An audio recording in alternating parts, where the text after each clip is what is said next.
Quando a gente olha para dívida, a gente consegue trazer dois grandes, vamos chamar blocos de utilidade ou duas grandes funções que aí você consegue entender de que lado você está e como você está usando isso para ter aquela utilidade específica. Mas a dívida é uma forma de dizer não para mim ou uma forma de dizer não para o outro. Se você separar em dois grupos, qual é o primeiro grupo? Qual é a utilidade desta dívida? Essa é a pergunta que todo mundo faz. Eu confesso que por várias vezes eu já tentei montar algum tipo de matriz para a pessoa colocar a doença dela, o problema dela, a dívida dela e falar, eu achei a utilidade. Só que não tem matriz para isso, porque a dívida ela pode ter a mesma utilidade que uma doença. E muitas vezes a pessoa pode, inclusive, ir trocando. Uma hora está doente, uma hora está endividada, outra hora está acidentada, e aí você tem aquela pessoa que está sempre alimentando aquela utilidade. A gente tem que sempre olhar a linha do tempo e buscar as nossas premissas a todo tempo. A gente tem uma premissa que é alguma coisa aconteceu quando tudo aconteceu, né? De repente eu parei de vender. Não foi de repente, tá? Pode ter sido de repente, mas não foi do nada, né? Alguma coisa aconteceu quando tudo aconteceu. Quando a gente olha para dívida, a gente consegue trazer dois grandes, vamos chamar blocos de utilidade ou duas grandes funções que aí você consegue entender de que lado você está e como você está usando isso para ter aquela utilidade específica. Mas a dívida é uma forma de dizer não para mim ou uma forma de dizer não para o outro. Se você separar em dois grupos, qual é o primeiro grupo? A pessoa que está usando a dívida para prender alguém. Então eu estou dizendo, você não pode ir, você não pode ser livre, você não pode gastar seu dinheiro com você não pode gastar seu dinheiro sem culpa, porque olha como eu estou. Então, eu vou ficar sempre te mostrando como eu estou, sempre te mostrando o que eu estou passando toda vez que você estiver tentando algo, porque inconscientemente ou conscientemente eu acredite que você me deve algo, que você tem uma pendência comigo, ou o contrário, você também pode acreditar nisso. Perfeito, primeiro grupo. O segundo grupo é o grupo das pessoas que usam a dívida para se proteger dos outros. Ela está dizendo não para os outros, só que está dizendo do jeito errado. Ela está dizendo, eu não posso, Cida, te socorrer.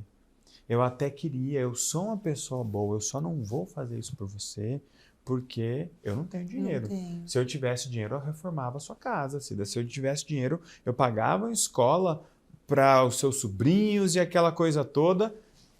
Só que a dívida fica como uma justificativa para a pessoa não se envolver, não se responsabilizar.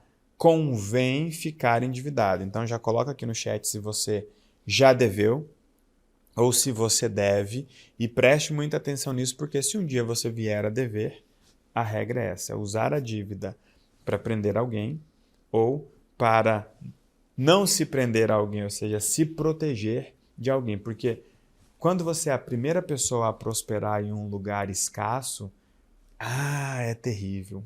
É muito terrível. Porque a condição, ela gera obrigação quando não existe um limite relacional. Por que vocês acham que a Cida tem que socorrer todo mundo ou pagar todo mundo? Porque a Cida tá rica agora, o marido da Cida tá rico, eles vivem viajando agora e praticando esporte e não sei o que mais que tem e tal. Então, ou seja, agora a Cida pode. Pode o quê? Pode ser feliz ou se sacrificar para nos fazer feliz. Então a dívida tem muito esse lugar. E aí eu gosto de conduzir as pessoas para olhar o problema do problema. Por quê? Bater carro tem problema? Depende. Às vezes é até uma vantagem. De repente o carro tem seguro, você não quer mais o carro. Para vender, o carro tem uma tabela FIP que está desvalorizada. Aí você bate o carro, o seguro paga um valor que ninguém ia pagar no mercado. Putz, foi um negoção. Então bater carro não é um problema. Agora, qual é o problema do problema? Outro dia nós tivemos uma pessoa no Ponto Cego que ela falava, poxa, meu marido vive batendo carro. Aí eu, tá, mas qual que é o problema? Aí ela já entregou logo. O problema é que eu que tenho que resolver. Eu falei, por quê? O carro tem seguro? Tem. Mas qual que é o problema? É porque tá no meu nome. Aí eu falei, ótimo, passa pro nome dele. Se você passar pro nome dele, não bate mais o carro. Mas aí tem aquele padrãozinho controlador narcisista que, tipo assim, como assim ele vai resolver sem mim? Né? Ou como assim ele não vai precisar de mim? Aí ainda dei uma dica pra ela. Eu falei, então, muda. Coloca a internet no seu nome. E aí, gente, é só a gente olhar as pré-quedas e entender que a previsão ela fica clara quando você entende a repetição.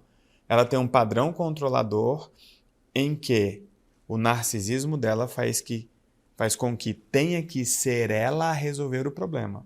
Então, o marido, quando cria o problema, o chefe, o cara na rua, está fazendo um favor para ela. E se não for eu, o mundo para. Então, enquanto ela tiver aquele problema, esse cara vai fazer esse favor. Pode ser bater no carro ou a internet dando problema, ela tendo que sair lá do trabalho dela, e aí vai na companhia, e aí chega lá, é mal atendida, ou o sistema cai, aquele rolo todo, porque fica dentro daquilo que ela precisa, permite e prefere.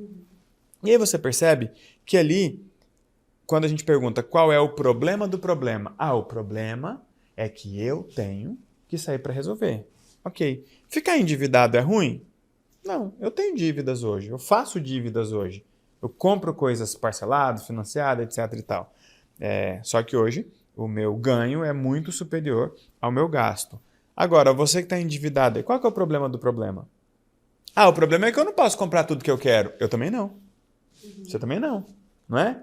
Tem coisa que a gente se programa para comprar, tem coisa que a gente espera para conseguir comprar, tem coisa que a gente investe. Precisa de um planejamento. Precisa de um planejamento. Então, a dívida não é um problema. Tem coisa que você não consegue comprar, a Cida também não, eu também não, e todo mundo está no mesmo barco. Ou seja, a dívida não é o problema. Vamos lá. Qual que é o problema do problema? O problema é que eu deixo de gastar comigo por causa dos outros. Agora a gente tem um problema, de fato. A pessoa deixa de gastar consigo porque tem alguém com problema, ou alguém precisando, ou alguém precisando mais.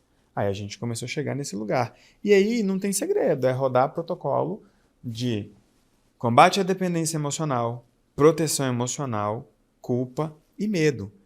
Medo do outro não dar conta de pagar suas próprias contas. Medo do outro não sobreviver. Gente, vamos testar. E cuidado para esses medos não se tornarem justificativas para você alimentar padrões. Elton, você tem medo do seu pai morrer? Não. Eu tenho certeza que ele vai morrer. Você tem medo da sua mãe morrer? Não. Por quê? Porque eu tenho certeza que ela vai morrer. Elton, você tem medo de morrer? Não. Eu tenho certeza de que eu vou morrer. A pergunta é, será que eu vou viver? Então, todo dia eu preciso escolher viver, olhar meus padrões, olhar meus medos, minhas culpas, porque uma pessoa que vive endividada há muito tempo, quando ela vai sair da dívida, ela toma consciência do quanto ela pesou. Se ela era essa pessoa que estava prendendo alguém. Se ela for uma pessoa minimamente humana e sensata, ela vai sentir culpa. Poxa, quantas coisas a minha mãe deixou de fazer porque o meu marido precisou, porque eu precisei, drogas, horas bolas, caçarolas, e fica naquele loop. Se ela não quebra essa culpa, ela sai da dependência emocional, bate na culpa e volta para criar uma outra dependência emocional. Agora, eu não me permito porque eu descobri que minha mãe já gastou um dinheirão comigo. Então, toda vez que eu estou prestes a usufruir, eu olho e falo, gente, mas eu não posso. Aí vem aquela culpa por gastar. E boa parte do que a gente gasta é com supérfluo. A vida do básico, quando você começa a ganhar dinheiro, ela passa rapidinho. Chegou a hora de quebrar os padrões que ainda travam sua vida. Toque no link da descrição, preencha sua ficha. O próximo passo depende de você.